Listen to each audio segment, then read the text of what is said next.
There's different names for the different parts of the pistons, and I'm not worried about you guys remembering that stuff right now. But these little grooves at the top, no, those are called ring grooves. Okay, that's where your rings fit in. There's top compression ring and then bottom compression ring. And then the very bottom ring on there are oil rings. And it's going to be the same in all engines. The top rings are oil rings, and the bottom ring is, or the other way around. The bottom ring is an oil ring. The top rings are compression rings. Okay.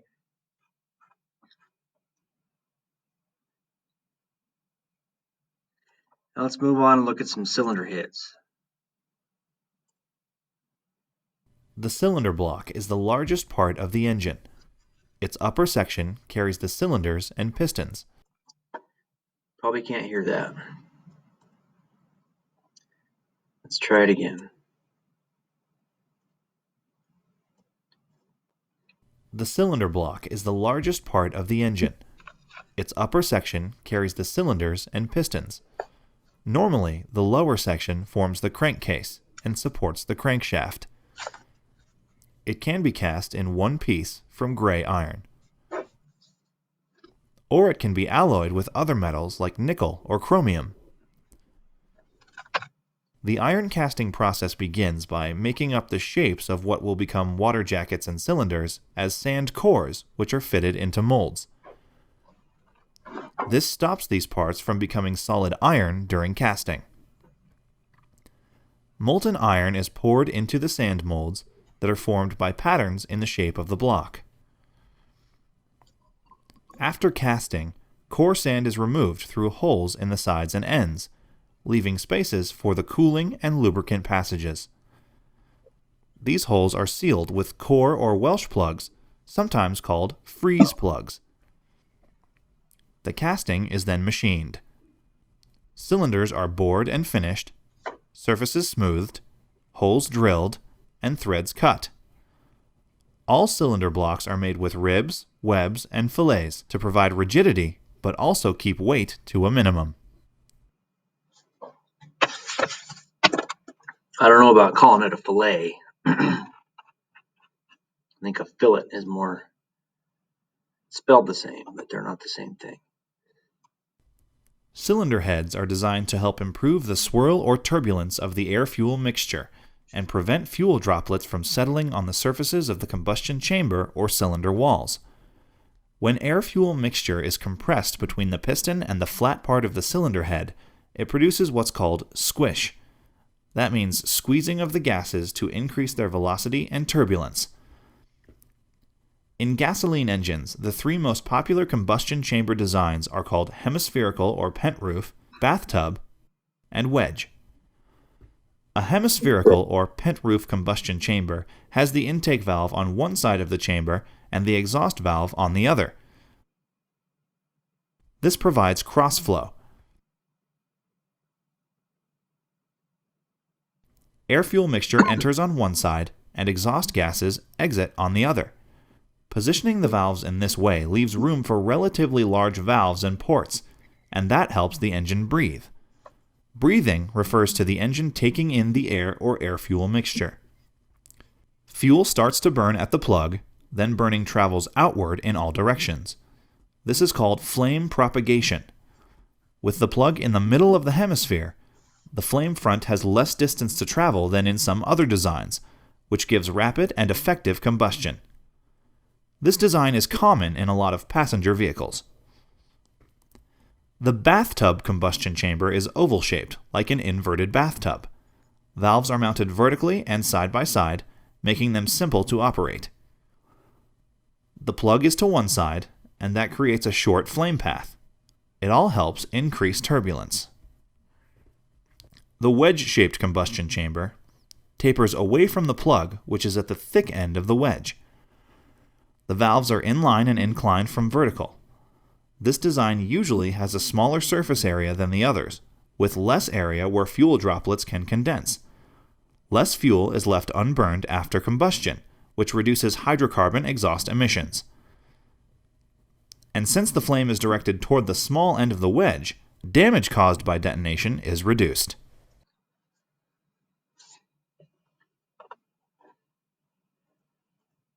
All right.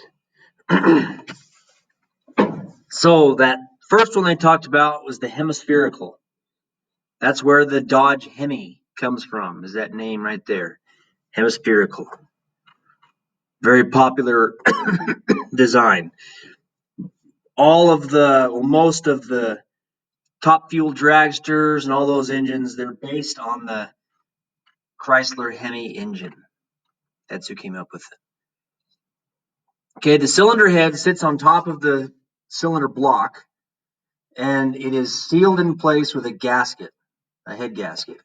Okay, they want the surfaces of those to be as flat as you can possibly get them. But even with just 1 to 2 thousandths out of being flat, there's still going to be stuff leaking by. So they put a gasket in there. A gasket material is something that goes between two surfaces and it helps take up the space. Okay, it squishes in the high spots and it expands in the low spots to make sure that everything is all sealed up. Okay, this engine right here has 2 spark plugs in it. Okay, that's a fairly common thing with the high performance engines. And also, if you'll notice the valve sizes on here. Okay, not all engines have different valve sizes, but if they do, the intake valve is always the big one. Okay, remember that. The intake valve is always the big one, if they're different sizes. They're not always different sizes, though. Okay, this engine design right here has 4 valves per cylinder. Okay, and the idea here is if you got more valves, you can bring in air twice as fast and you can let air out twice as fast. Therefore, you've got more power, more performance. Okay, cylinder head is constructed of cast iron or aluminum, and it depends on what it is. More and more, though, you're finding cylinder heads are aluminum, across the board aluminum. Okay, even in diesel trucks. Cummins still has cast iron heads, from what I understand. And I do know that Duramax, however, do not. The Duramax cylinder heads are aluminum. Okay, and there's lots of advantages to that. Weight is a huge advantage, though.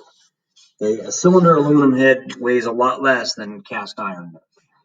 It's not as strong, but it weighs a lot less. Another advantage of aluminum cylinder head is that it dissipates heat faster. A cast iron engine block will hang on to heat for hours and hours and hours, and aluminum will let it go. Let's see. Okay, now those valves we've been talking about, let's go look at those. In the 4-stroke gasoline engine, the inlet and exhaust ports are opened and closed by valves. These valves need a system to control how they work. The valve is held in place by a valve guide with a spring on its stem. A rocker arm is attached to a stationary shaft that allows the arm to pivot. The rocker arm compresses and releases the valve spring so that the valve opens and closes. The valves need a system to control how they work. This is done by using cams. A cam is a lobe on a shaft. It is specially shaped to open the valve, hold it open, and let it close. The cams control the valve action, but what drives the cams? Cams are attached to a camshaft. In modern vehicles, it's usually mounted over the cylinder head and is called an overhead camshaft. Intake and exhaust lobes can be on the same shaft, or there can be one shaft for intake and one for exhaust. Notice that in this design, there is no need for rocker arms. It's a much simpler arrangement. A camshaft can also be mounted in the engine block near the crankshaft. As the camshaft rotates, motion is transferred through the pushrod to the rocker arm.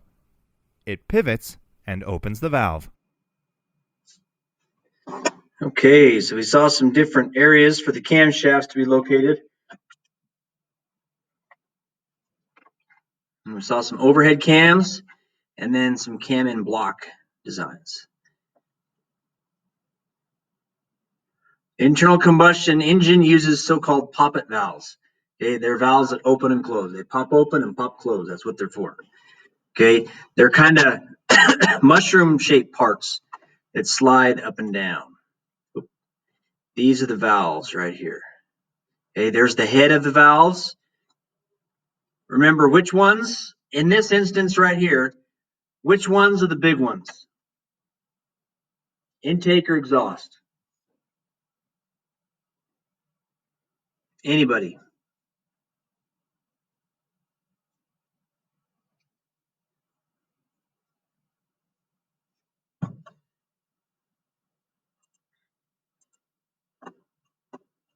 Yes, Edgar. Intake valves are going to be the bigger ones. Okay, they're not always different sizes, but if they are different sizes, the intake valves are bigger.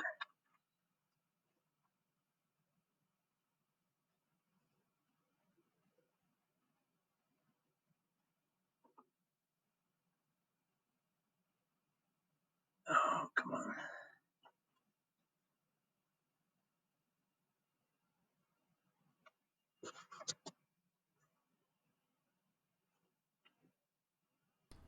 Intake valves pass only air or air-fuel mixture, so they run at much lower temperatures than exhaust valves.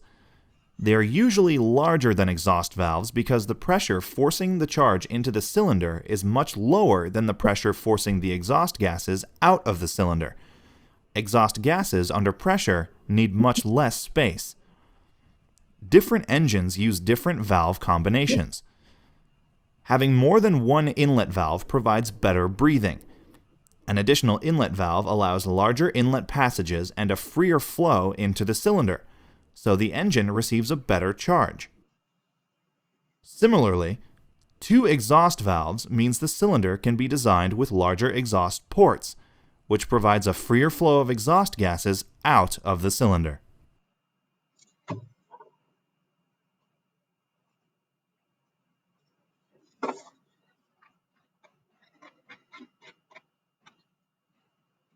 Okay, the valve's whole purpose are to open and close the ports that go into the combustion chamber.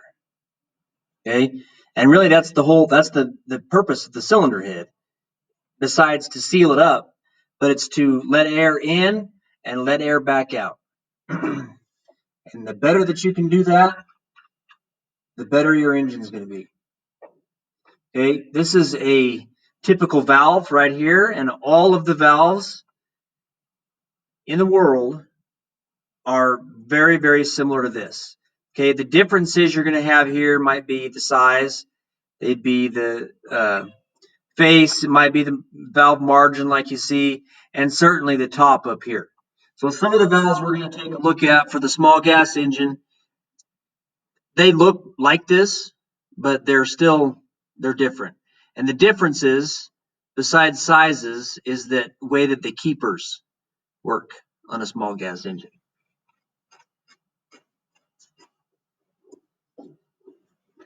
Okay, but that's what the top pieces up here, that's what these things are for, is to lock them in and holds them in place. Otherwise, the valve will just fall right out. It's got a spring that sits on top of here. The valve would just fall right into your cylinder head. Your piston would beat it all up, and it would knock holes in your piston, and it wouldn't be any good. So they got to have keepers in place.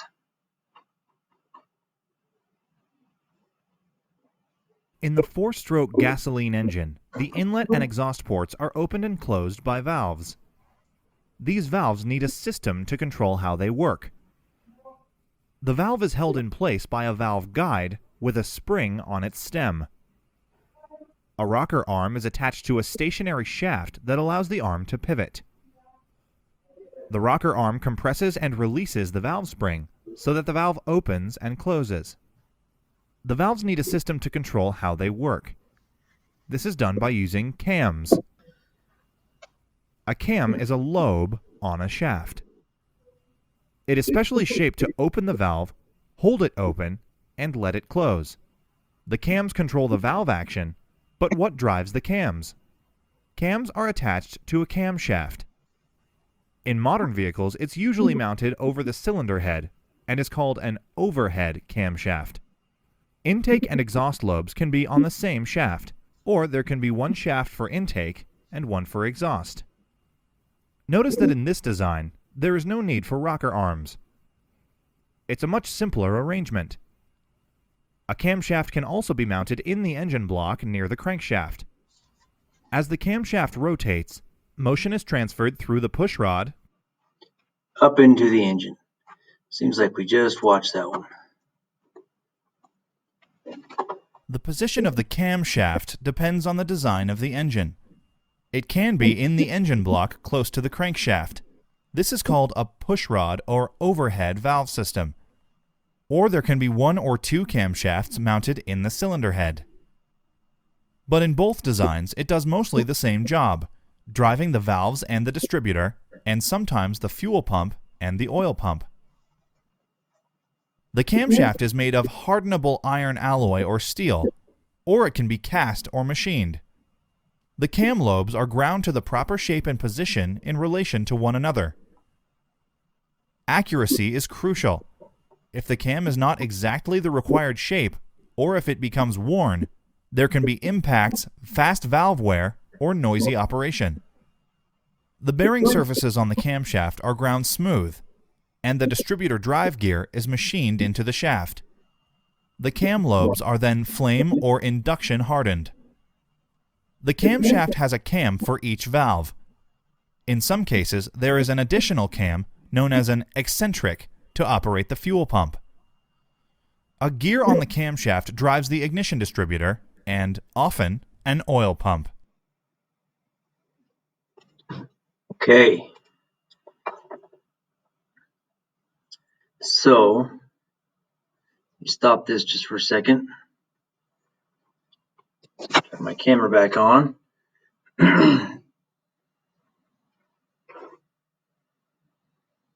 So you guys remember the cylinder head from the other day taking that engine apart. Okay, this is it. This is the same thing as what you've been seeing in these little videos, except that this is much smaller. Okay, but it's an overhead valve engine. I didn't bring a push rod in with me, but you remember the push rods come up from underneath, and the push rods push on the back side of this rocker arm, which then rock down and they open and close that valve right there. Okay, notice the two different sizes. So, Ladanian or Ivan, one of you guys tell us which one is this one. Is it intake or exhaust?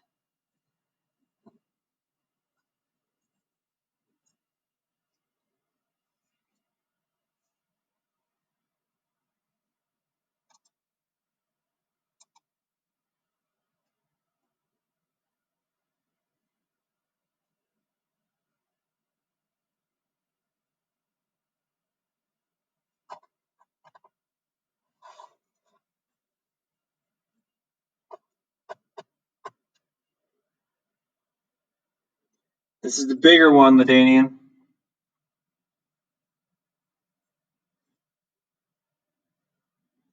It's the intake, right. Okay, the intake valve, if they're different sizes, the intake valve is going to be the bigger one. Okay, now flipping it over and looking at it this way, we can take these. I'm going to take the rocker arms off. The valve train on this looks a little bit different than what you've seen, just a little bit. Okay, this thing right here is called a little valve cap, and this sits on top of the valve. The valve itself, there's the top of it, and it goes all the way through the cylinder head. Without this little cap on here, though, it would wear holes in the, it would mushroom out the top of that valve, and it would also wear holes in the rocker. Okay, but the major difference between All the engines we've been seeing and these ones have to do with this keeper or lock. Come way down here. Okay, here's the keeper. Now on the video and all the pictures, they've got a different system to hold it into place. Okay, they both do the same thing though. What they do is they lock the valve spring onto the valve.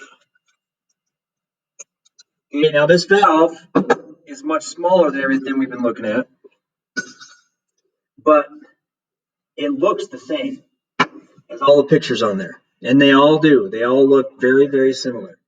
They even got the little notches on top right here. But the major difference is in how these things get locked together.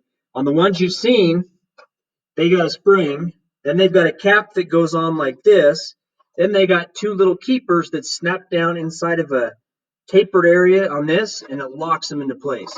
This one has the lock and the valve lock washer all into one. But they both do the same thing. This one I can take apart with my thumbs because this spring really isn't that sturdy because it's just a small little engine. Or in car and truck engines, you need to have a great big, looks like a huge C-clamp that compresses these springs so you can take the keepers out.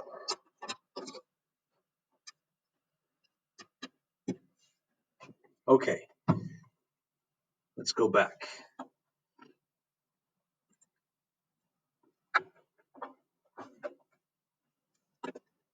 And the camshaft, as it turns over, those lobes, when they come up, that's what's pushing on either the push rods or if it's an overhead cam, they sit on top and they just push directly on the valves themselves. Okay, well, actually, they've got followers in there, but. The position of the camshaft depends on the design of the engine. Let's look at cam lobes now. The cam lobe performs 3 jobs. It opens a valve at the proper time and gives it proper lift. It lets it stay open for a sufficient time. Then it lets it close at the proper time. Accurate valve timing is crucial. Valve timing can vary from engine to engine, as set out in manufacturer specifications in the valve timing diagram. The shaft of the cam is called the cam profile or contour. With the valve lifter resting on the base circle, shown as A, the valve is fully closed and there is clearance between the rocker arm and the valve stem. The cam rotates. The nose of the cam, B, reaches the valve lifter, and the valve is fully open. The closing flank, C, closes the valve gradually so that it doesn't pound against its seat. On engines without valve lash adjusters, a quietening ramp is built into the shape of the cam. This makes for quieter operation during the opening of the valve. The shape of the nose determines how long it stays open. The camshaft must always be synchronized to run in time with the crankshaft. This can be done by gears, chains, or toothed timing belts. Gear drives are most common in engines with the camshaft in the cylinder block and in heavy-duty diesels. Yes.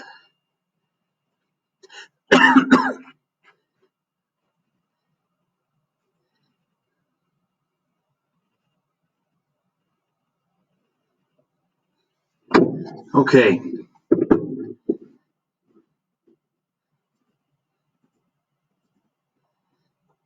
What's going on here?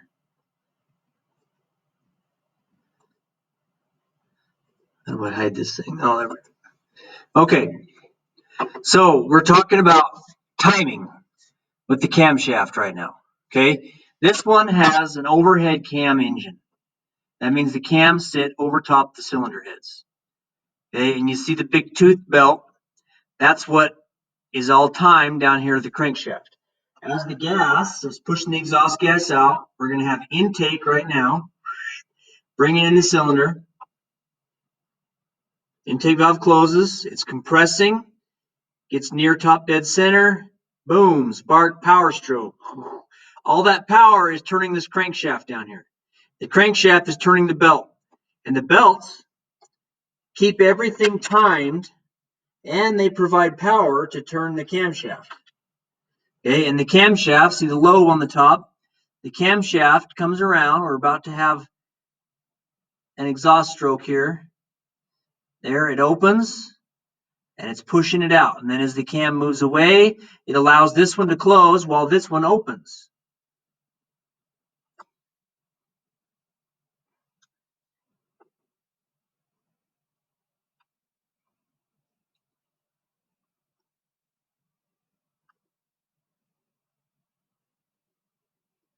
Okay, piston coming up. Now right here's top dead center, and we're about to start over on the intake stroke.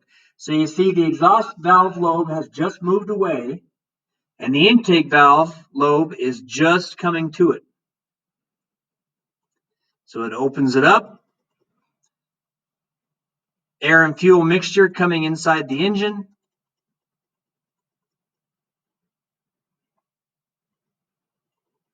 Piston still moving down. Bottom dead center. Intake valve closes. Now we're on the compression stroke. Going up, up, up, compressing, getting everything all excited. What do we do? Oh no. Boom, spark starts. Flame front starts to travel. Pistons at top dead center. Everything should be on fire and burning, creating huge force, forcing that piston down inside the cylinder. Okay, notice where your cams are at too. They're both in the off or the closed position. Your lobes are pointing out away from the valve, so neither valve is open. Piston going down, down, down, down, down, down. Bottom dead center. Exhaust valve starts to open. There's your intake lobe. And it's fully open. Piston's coming up, pushing out exhaust gas. Okay, and there's some different things. These are handy to know about. We're not going to worry about these though. This graph over here on the left side.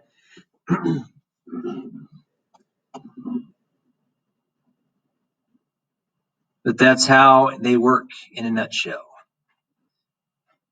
Okay, valves need a system to make them open and close. And that is what is accomplished with the lobes on this camshaft. Okay, which is going back to our little engine, just like this camshaft right here. Okay, you notice the great big timing gear on here, but these are the lobes right here.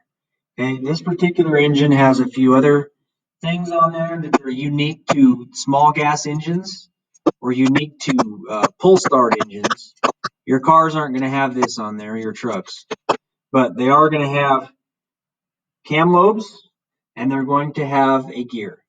Okay, if it's an 8-cylinder engine with just 2 valves per cylinder, you would have a camshaft that had 16 lobes on there. It would have 8 intakes and 8 exhausts.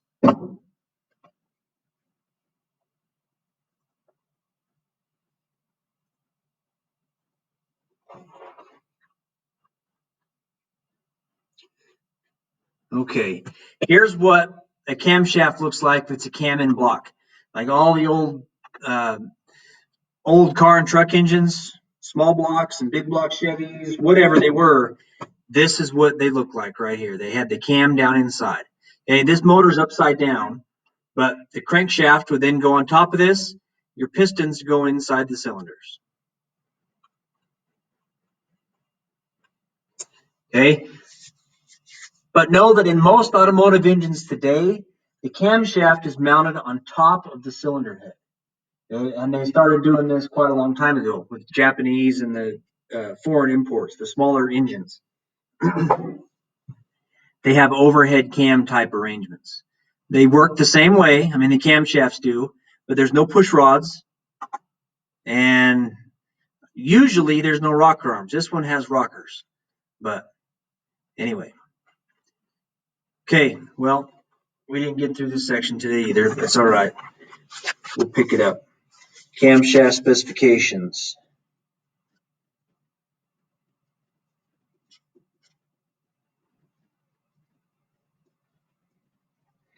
Okay, so real quick before I let you guys go, I know that we had parent-teacher conferences yesterday.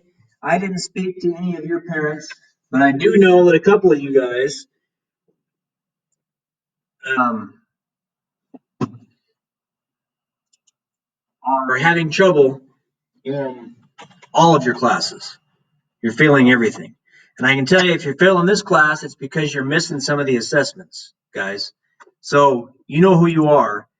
Get in there and take those assessments. Okay, you should have the pre-test for chapter 12, and then we've taken 3